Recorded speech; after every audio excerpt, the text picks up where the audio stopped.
Hi guys, Sci-Fi Recapped here. Before we start, warning, spoilers ahead. Today, I'm going to explain a 2020 American science fantasy movie called Secret Society of Second-Born Royals. The movie begins in Illyria, the smallest country in Europe, where Samantha, the second daughter of the royal family of Illyria, isn't treated like a princess since she is not the eldest daughter in the family. However, her older sister Eleanor always gets whatever she wants. To make things worse for Sam, her father, the king of Illyria, died in a plane crash with his brother. Therefore, Sam's mother, Catherine, took over the throne to lead the country under her command.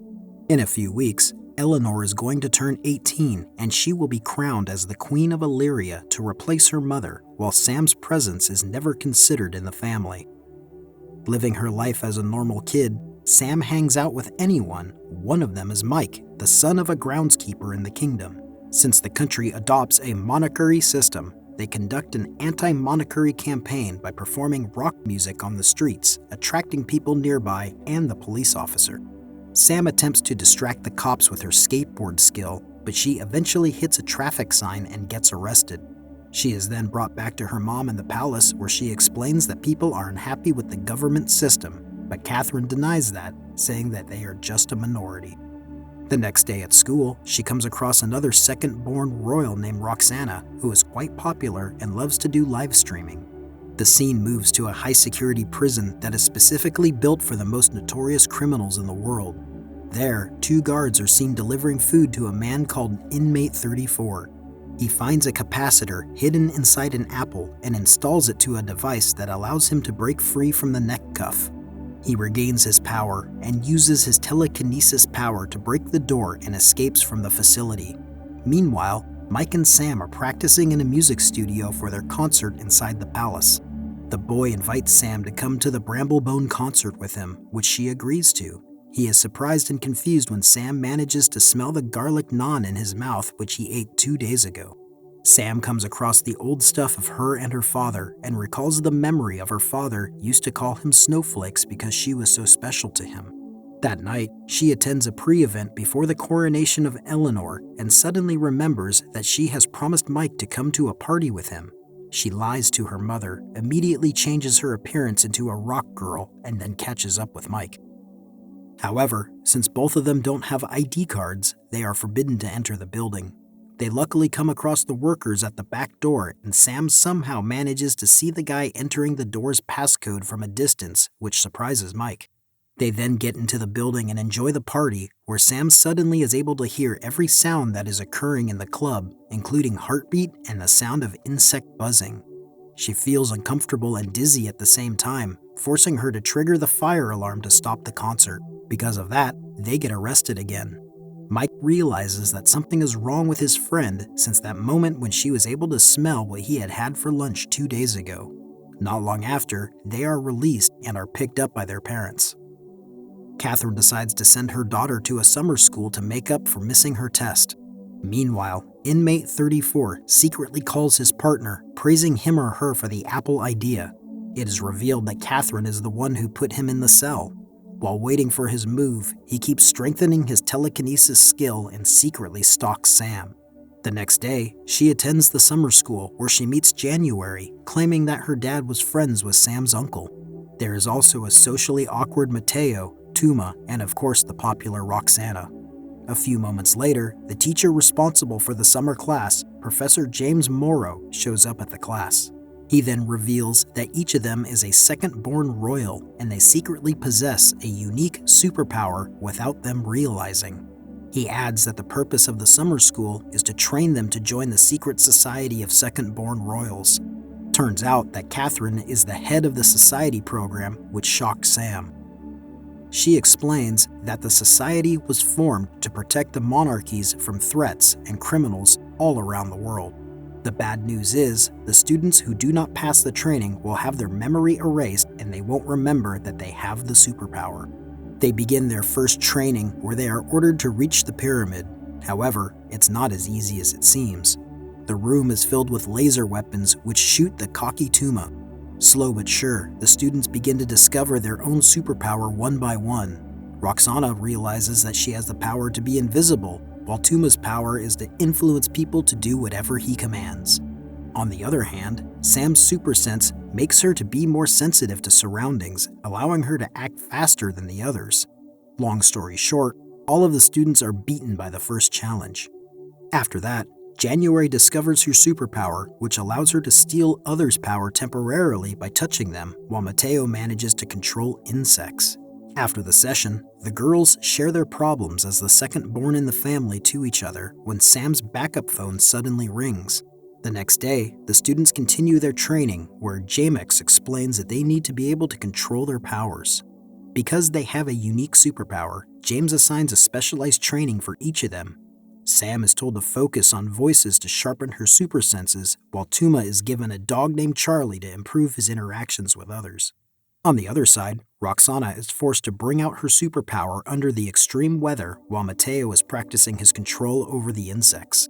January is brought to a swimming pool where she has to maintain her stolen power from Anna, whose ability is breathing underwater. James even tests his students in lunch by deliberately bringing Sam poisoned food to sharpen her senses. January then shares her favorite apple to her. That night, Mike's dad spots his son calling the princess. He advises him not to get too close to the royals because they are not on his level. The next day, Sam approaches her mother, who surprisingly shows her an underground headquarters where a lot of unique stuff is stored there. One of them is a DNA-based nano device that can target specific people with specific genetic sequences. Catherine gives her some tricks to master her superpower. After that, all of the students have managed to master their own superpower except Roxana. Sam manages to guess correctly some of the voices, Mateo is getting better at controlling the bees, Charlie obeys Tuma's orders, and January hits her best records in holding breath underwater. Since Roxana is the one who is not progressing, James deliberately threatens to do a live streaming of her with messy hair and no makeup. With this trick, Roxana eventually manages to bring out his invisibility power. The students eventually have reached their peak and James is very happy with the result. Later that night, Sam is supposed to do a street concert with Mike. However, James suddenly awakens the students, forcing them to do their very first mission to protect a jewel from being stolen. They arrive at the location, and Sam manages to spot the thief with her super senses. They chase after the thief, only to find out that she is actually January's coach. They have been tricked and fail to protect the jewel.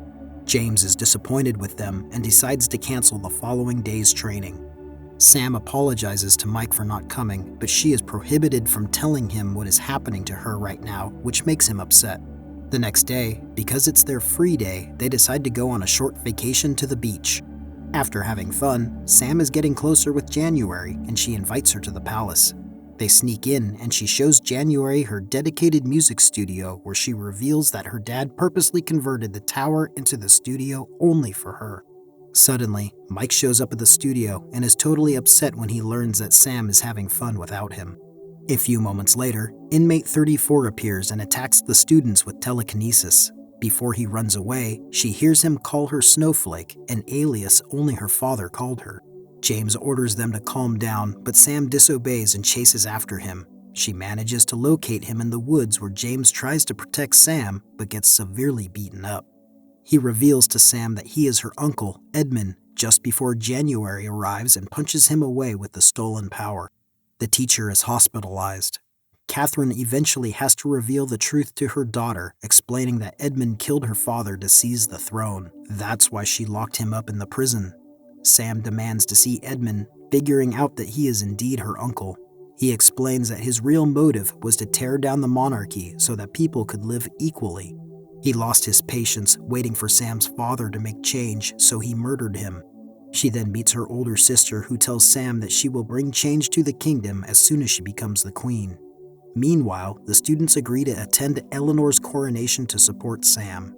That night, Sam decides to visit James at the hospital. She apologizes to him, and he forgives her. The coronation day has come, where every single important royal in the world is attending the event. However, Tuma is somehow unable to use his superpower there, while January, equipped herself with persuasive superpower stolen from Tuma, silently sneaks into the underground headquarters. She orders the guard to free Edmund from his custody, and it is revealed that she was the one who did the apple trick. She then gets back to her friends, ordering them to follow her and lock them inside the cell. Mateo informs Sam about January through one of his bees. With her super senses, she manages to track Edmund and immediately chases after him. The ceremony is now in progress, and Edmund arrives at the cathedral, setting up a nano device that will wipe out everyone with a royal bloodline. Meanwhile, Sam realizes that January is going after her, so she runs to Mike's house and asks for his help. At first, he refuses to help her, but Sam apologizes and reveals her secret to him. They eventually team up and manage to take out January, who admits that she made a deal with Edmund so that she could rule. They regroup with the other students and decide to stop Edmund together. He claims that a world without royals will give freedom to other people. Sam, Tuma, and Roxana manage to distract him and successfully lure him to a room where a miniaturized chamber has been installed to weaken his telekinesis. Mike reprogrammed the nano device, which eventually traps Edmund inside. On the other side, the coronation is completed without any distraction, and Eleanor has officially become Illyria's new queen. Sam, Roxana, Mateo, and Tuma finally get accepted into the society as James recovers from his injuries. Catherine reveals the secret society to the new queen, who promises to Sam that she will give the people of Illyria a choice by adding parliament alongside the monarchy. The society is informed that January has escaped and challenges them to find her. With their newest suit, they proceed to the next mission. Subscribe to watch more videos like this, turn on notifications, and leave a like to help the channel out. Thank you for watching.